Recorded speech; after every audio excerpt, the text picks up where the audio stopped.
Kasama ho natin ang tagapagsalita ng TUCP, Sir Carlos Miguel Oñate. Magandang umaga po. Sir Carlos, welcome po sa Tira Brigada. Kasama ho ninyo, Brigada Gab, Brigada Abner. Good morning ho sa inyo. Morning po. Magandang umaga po, Brigada Gab, Brigada Abner at sa lahat po ng ating mga taga-subaybay. Salamat po sa imbitasyon. Opo, kagaya nga ho na nabanggit namin kanina, hindi pala ito nakakasama. Actually, nawala nga sa isip ko kung walang statement sa inyo, hindi ko na-realize na, oo nga hindi kasama yung kahit ano man lang na wage hike bills dito sa mga pina-priority ng Pangulo dyan sa kanyang proklamasyon para sa special session, Sir Carlos? Tama po kayo, no? Napakarami nung nakalista, no? Sa katunayan, nakalagay din doon na all other na mga social legislation. Unfortunately, no, wala pong ginugol na panahon para doon sa panukalan ng dagdag sahod, yung legislated wage increase. Kahit po sa House of Representatives, nakaramihan nung nakalista kasi ay tapos na sa House of Representatives kung kaya't meron sana silang panahon para talakayin sana yung mga wage reform measures ay unfortunately wala pa rin pong na-itakel. Isa ring dahilan ay dahil hindi pa rin po nakakalabas sa Committee on Labor and Employment yung panukalang dagdag sahod. Kasi may isang hearing, wala pa pong nadadaos ngayong 20th Congress dun sa legislated wage increase. Ngayon pa man, kagaya ng sinabi nyo, kailangan nating maghintay hanggang resumption sa State of the Nation address, pero alam naman natin may existing na wage fixing mechanism tayo, di ba? May regional wage board na natapos din yung public hearing kahapon at next week mag-i-start na yung deliberation kung magkano yung ibibigay na aumento. Pero of course, as obvious naman, barya-barya ulit yung ilalabas ng ating mga regional wage boards, kaya kailangan paigtingin yung laban para sa isang legislated wage increase ng Kongreso at Senado. Okay. Pero Sir Carlos, kayo po ay nananawagan sa kalihim po ng Department of Labor na kumbaga go extra mile kasi nga meron pang pwedeng gawin aside from increasing salaries and wages na mamagagawa, aside from doing it through legislation, may mga paraan pa po na pwedeng gawin ang kalihim ng Department of Labor. Opo, no, itong bagong kalihim natin ng DOLE, dating Senate Majority Leader na noong 19th Congress, itinulak talaga yung legislated wage increase. Hindi naman pwedeng nagpalit lang siya ng sombrero at ngayon DOLE Secretary na, iiwan na lang niya na parang kailangan magbalanse na naman. Siya mismo alam niya kung gaano kailangan yung legislated wage increase o isang substantial wage increase man lang na ibibigay ng mga regional wage board. At hindi po totoo na wala siyang kapangyarihan para doon dahil yung mga regional wage board po natin, ang chairperson niyan, mga DOLE regional directors na nasa ilalim din niya. At yung National Wages and Productivity Commission, ang chair po niyan, siya rin. So wala pong dahilan para magpatumpik-tumpik. Kailangan po tutukan itong issue ng dagdag sweldo kasi ito yung pangunahing issue ng mga manggagawa, lalo yung higit 5 milyon na minimum wage earners.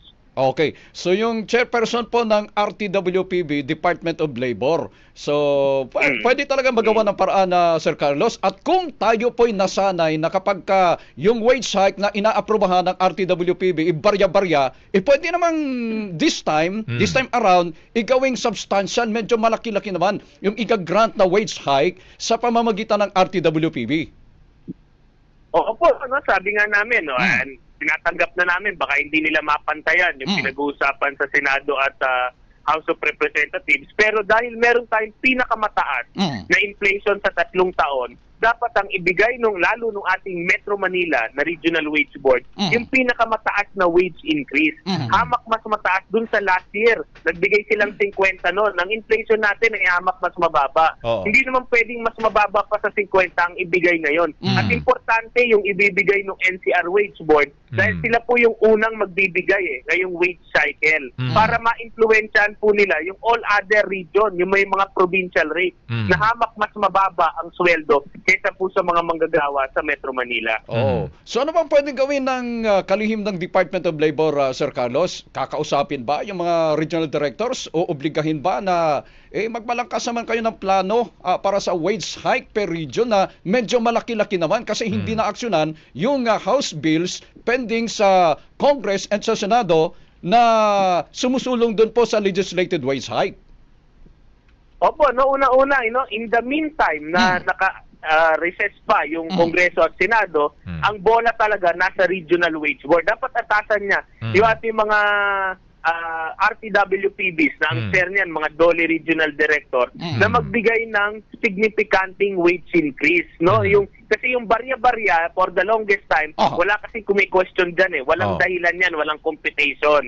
So hindi natin tayo pwedeng pumayag ulit na gano'n dahil nga may bagong liderato. Pangalawa, dapat pag-usapan din bilang siya yung chair din ng National Wages and Productivity Commission. Huwag natin kalimutan yung usapin ng living wage. Kasi yan po ay since 1989, since 1987 Constitution, nakalagay na yan sa ating mga batas. No, kailangan yung bibigay na aumento ng ating Regional Wage Board ay papunta dun sa living wage, hindi sa living wage na ngayon dahil barya-barya, napakatagal bago natin abutin yan. Sa computation namin, kung it's the same pace or the same rate na ibibigay na wage increase ng ating mga Regional Wage Board, abutin pa tayo ng another 50 years para abutan man lang yung 1,200 na living wage. So marami pong pwedeng gawin si DOLE Secretary Francis Tolentino at magsisimula po ito lalo na kung kakausapin niya po yung sektor ng mga manggagawa. Hanggang ngayon, wala pa rin po siyang isiniset na meeting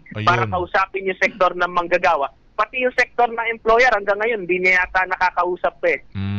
Yun nga sana susunod ko yung tatanong kumbaga ba, kumusta yung pagtingin ninyo kay bagong Labor Secretary Tol, di ba? Meron na bang consultation mula sa labor sector? Sabi ho rin nyo, wala pa pala, kahit pala sa mga employer, sektor ng mga employer, wala pero pa. Kami kinausap naman na ibang grupo. Halimbawa, yung grupo ni Kamanggagawa Party List Eli San Fernando, parang kinausap Sir Carlos, pero kayo sa TUCP at iba pa mga grupo na may mga pending bills, hindi pa po nakakausap ninyo itong si Secretary Tolentino. Opo, wala pong problema doon sa mga invitasyon, sa mga flag ceremony. Pero siyempre, hindi natin madi-discount yung kahalagahan ng isang komprehensibo na sectoral consultation. Alam niyo po kasi sa Department of Labor and Employment, meron tayong tinatawag na National Tripartite Industry Peace Council. Lahat po dyan, representante ng manggagawa, representante ng employer, at representante ng gobyerno, dyan nagpupulong para dito sa mga usapin ng labor and employment. Hanggang ngayon po, hindi pa rin po yan nakoconvene ng ating bagong Labor Secretary Francis Tolentino. Hindi naman din po kami nagkulang na humingi po ng mga audience sa kanya. Iniintay na lamang po natin yung schedule, pero dito po, we cannot emphasize na sa usapin po ng dagdag sahod, kailangan na po talagang kausapin lalo yung sektor ng manggagawa. Kasi ayaw naman po namin na pagdating na naman sa wage order, sa darating na July po yan, lalabas yung wage order, parang nabudol na naman po yung ating mga manggagawa. Pero tama po ba, Sir Carlos, na kaya ninyo kumbaga sinisingil itong DOLE dyan sa mga issue ng wage hike na yan, kasi may statement ang Malacanang sa pamamagitan ni Yusek Claire Castro na yung wage adjustment abay kino-coordinate na yan ng DOLE at ng RTWPB para maibigay sa sektor ng ating mga manggagawa. Wala naman po problema doon sa naging statement ni Palace Press Officer Yusek Claire na talagang nagtutulungan yung DOLE at yung RTWPB para dito sa usapin ng sweldo. Pero alam naman po natin in practice kung ano yung nangyayari, di ba? Barya-barya yung aumentong binibigay nila. Minsan mas mataas pa yung inflation, mas mataas pa yung nawalang purchasing power kaysa doon sa barya-baryang aumentong ibinibigay ng ating Regional Wage Board. At hindi po totoo na wala pong kayang gawin ang Pangulo sa usapin ng sweldo. Kung kaya niya po mag-certify as urgent ng kung ano-anong panukalang batas, kaya rin niyang i-certify as urgent yung mga wage reform measures kagaya ng legislated wage increase. Na unfortunately, 4 na taon na ang Marcos administration ay hindi siya nakapag-certify as urgent ni isang panukalang batas para sa mga manggagawa. Ayun. At dahil napag-usapan na natin ng Pangulo, ito papalapit na papalapit ang State of the Nation Address ng Pangulo. Ano ho yung inaasahan natin gaya na nabanggit ninyo, dapat ba isama kasi parang laging nalilimutan, sabi ho ninyo 4 years na ang Marcos administration pero wala pa tayong kumbaga ba yung mahalagang reforma na nakukuha sa sektor ng paggawa, Sir Carlos. Opo, ang nakakadismaya, sinabi nga natin 4 na taon na ang Marcos administration. Pero sa pananaw namin, wala pa rin siyang nagawa, wala pa rin siyang pamana para sa manggagawa. Nakakadismaya din na tuwing State of the Nation address, halos wala hong mabanggit na patungkol sa ating mga manggagawa. Of course, magbabanggit siya siguro yung mga natupad o kaya nagbigay na ng aumento yung Regional Wage Board. Pero malayo po yun dun sa harsh reality na kinakarap po ng ating mga manggagawa.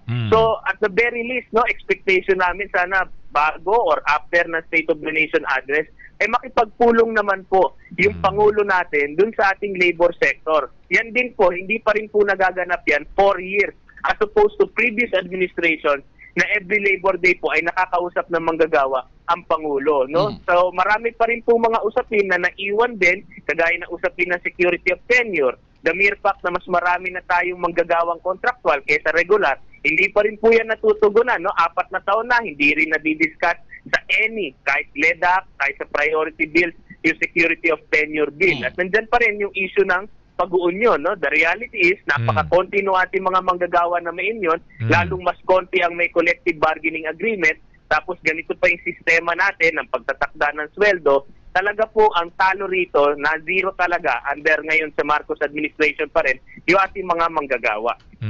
Okay. Sige po, Evidat, sana nga ho mapansin na kasi lagi nakakalimutan na, partner. Ang sektor ng paggawa, ilang administrasyon na ba ito, hindi ho napapriority ever ang ating mga manggagawa na bumubuhay sa ating ekonomiya. With that, maraming salamat po, Sir Carlos, at mabuhay po kayo sa TUCP. Thank you po sa oras na binigay ho ninyo sa amin ngayong umaga. Salamat po. Thank you po. Maraming salamat din po at mabuhay po kayo. Salamat po. Mga kabrigada, tayo ho'y magbabalik pa ating oras.